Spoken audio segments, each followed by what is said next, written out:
बाबा जी की प्यारी साथ संगत जी, आप सभी को प्यार भरी राधा स्वामी जी। संगत जी, वीडियो शुरू करने से पहले एक विनती है, हमारे चैनल को ज़रूर सब्सक्राइब कर लीजिए और वीडियो को लाइक करना मत भूलिएगा। कमेंट में राधा स्वामी जी ज़रूर लिखें। गुरु प्यारी साथ संगत जी, बाबा जी ने उन सत्संगियों के नाम एक संदेश दिया है जो बहुत ज़्यादा टेंशन लेते हैं। संगत जी, आज के समय में शायद ही कोई इंसान ऐसा होगा जिसे चिंता या टेंशन ना होती हो, और टेंशन यानी बेवजह की चिंता हजारों बीमारियों को न्योता देती है। लेकिन बाबा जी ने संगत के नाम जो संदेश भेजा है वो उन सत्संगियों के लिए है जो सत्संगी होकर भी टेंशन लेते रहते हैं। बाबा जी का साफ संदेश है, वो आज और अभी से टेंशन छोड़ दें। संगत जी, इस संदेश को सुनने के बाद आपको कभी भी टेंशन नहीं होगी। बाबा जी के संदेश को हम आपके साथ एक साखी के माध्यम से साझा करने जा रहे हैं, ताकि आपको इस संदेश का महत्व और उसका मूल अर्थ भली भांति समझ में आ सके। हम संगत जी से विनती करते हैं कि इस बात को पूरे मन से सुनें, ताकि आप हमेशा के लिए टेंशन मुक्त जीवन जी सकें और बेवजह की बीमारियों से दूर रह सकें। शुरू करने से पहले कमेंट में राधा स्वामी जी ज़रूर लिख दीजिए। साथ संगत जी, एक मुस्लिम सत्संगी मन में बहुत भारी पीड़ा लेकर बाबा जी के चरणों में पहुंचा। बड़ी विनम्रता और टूटे हुए दिल से उसने कहा, हे सच्चे बादशाह, ये अन्याय रे मेरी ज़िंदगी मुझे बहुत थका चुकी है। मैं जिस भी काम की शुरुआत करता हूँ वो ठीक बनने से पहले ही बिगड़ जाता है। हर बार मुझे नाकामी ही हाथ लगती है। इसी कारण लोग मुझ पर भरोसा करना भी छोड़ चुके हैं। कोई मेरे साथ काम करने को तैयार नहीं होता। मैं रोज़ नियम से मालिक का भजन भंडारा करता हूँ, उसके आगे झोली फैलाकर यही अरदास करता हूँ कि मुझ पर भी मेहर हो जाए, मेरे साथ भी जो हो अच्छा ही हो। लेकिन सच तो ये है कि हर कोशिश के बाद भी मेरे हिस्से में केवल असफलता ही आती है। अब आप ही बताइए, मैं क्या करूँ, किस राह पर चलूँ? उसकी बात सुनकर बाबा जी ने बड़े प्रेम, धैर्य और गहराई से उसे समझाया। सद्गुरु बोले, बेटा, ऊपर वाला कभी किसी के साथ बुरा नहीं करता, वो तो सदा सबके भले के लिए ही काम करता है। उसकी हर रचना, उसका हर फैसला किसी न किसी गहरे रहस्य से जुड़ा होता है। फ़र्क बस इतना है कि हमारी समझ बहुत सीमित होती है, इसीलिए हमें उसका भला भी कभी कभी बुरा लगने लगता है। फिर सद्गुरु ने उस भाई को और सरलता से समझाने के लिए एक साखी सुनाई। सद्गुरु बोले, किसी गांव में एक फकीर रहा करता था। उस गांव के लोग अपने अपने कामों के लिए अलग अलग जानवर पालते थे। कोई अपने घर की रखवाली के लिए कुत्ते रखता था, तो कोई खेती बाड़ी के काम के लिए बैल पालता था। किसी के आंगन में गाय और भैंस थी, तो किसी के पास बकरियों का झुंड था। उस गांव में शायद ही कोई ऐसा घर था जहां किसी न किसी उद्देश्य से जानवर न पाले गए हों।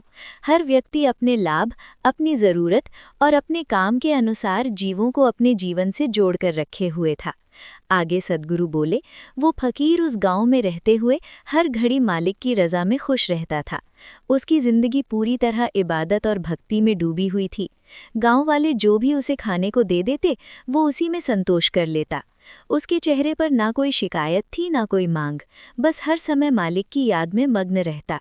वो अक्सर कहा करता था, मुझे अपने रब से इश्क हो गया है। उसकी सादगी, त्याग और ईमानदारी के कारण गांव के लोग भी उसे बहुत मान सम्मान देते थे।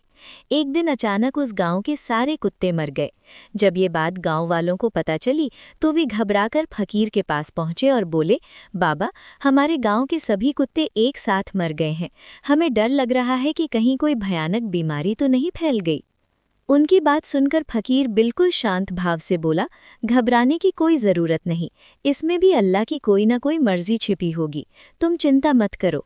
फकीर की ये बात सुनकर गांव वाले थोड़े शांत हुए और वापस अपने अपने घर चले गए। लेकिन अगले ही दिन हालात और बिगड़ गए।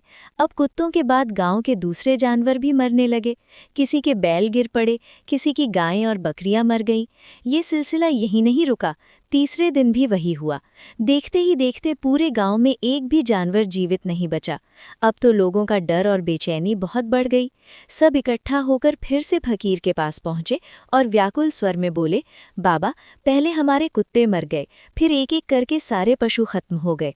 अब तो गांव में कोई जानवर जिंदा नहीं रहा। हमें डर है कि कहीं ये कोई बड़ी महामारी तो नहीं है। अगर ऐसा हुआ तो कहीं ये बीमारी हम इंसानों तक न पहुंच जाए। ये बात हमें भीतर तक डरा रही है।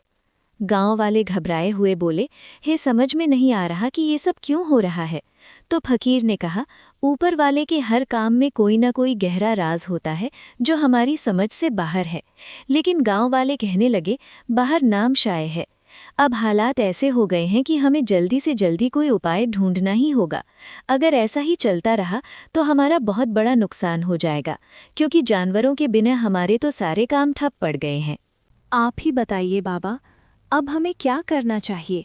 उनकी ये व्याकुलता सुनकर फकीर बड़े शांत और ठहरे हुए स्वर में बोला, इसमें घबराने या डरने की कोई वजह नहीं है।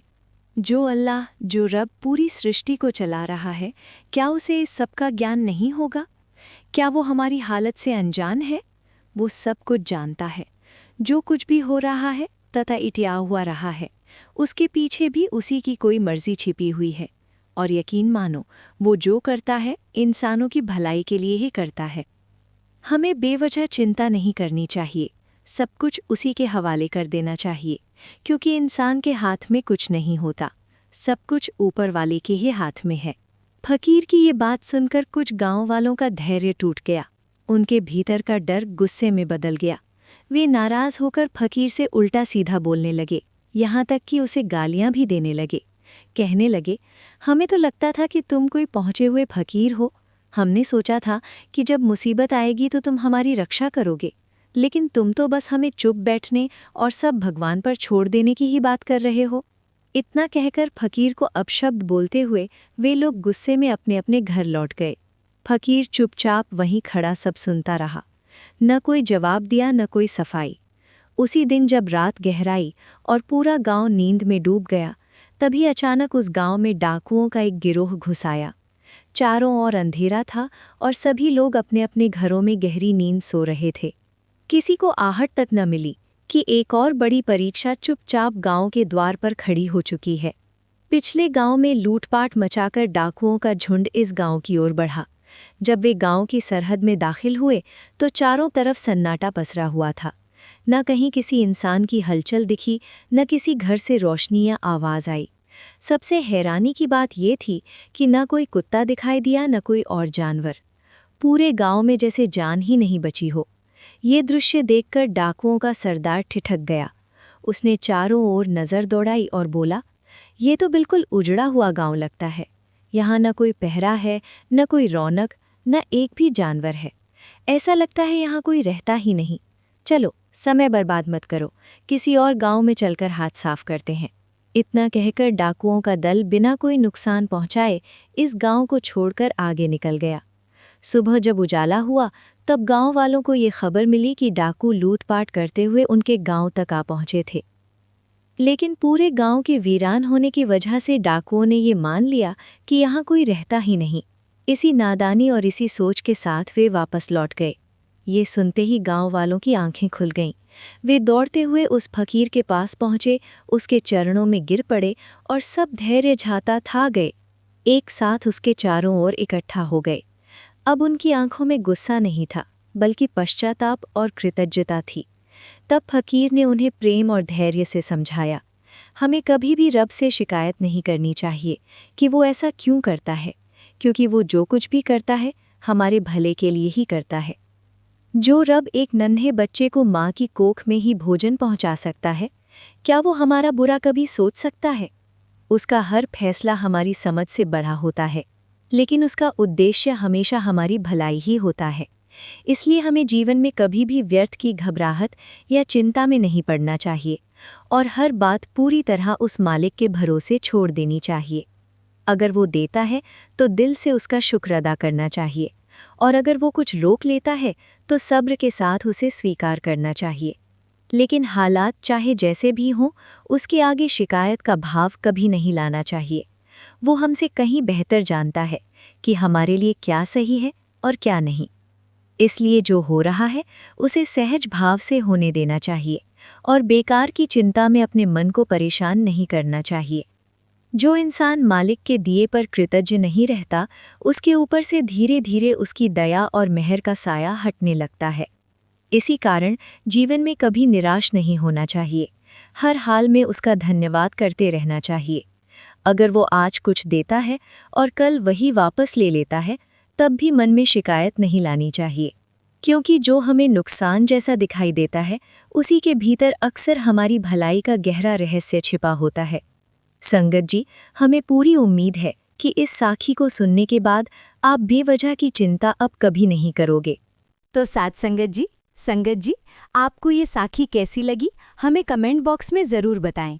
और हाँ, अगर आप हमारे चैनल पर नए हैं तो हमारे चैनल को लाइक और सब्सक्राइब कर दीजिएगा। राधा स्वामी जी।